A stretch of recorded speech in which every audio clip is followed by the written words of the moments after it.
Meaning of instant. Instant. Instant. Instant.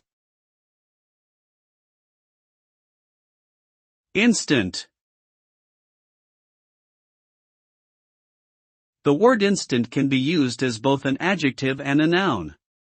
As an adjective, it means something that is happening or done immediately, without any delay.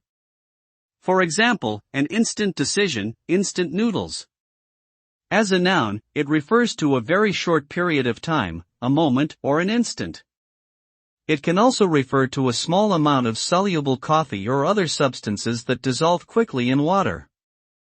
For example, I'll be back in an instant, let's make some instant coffee.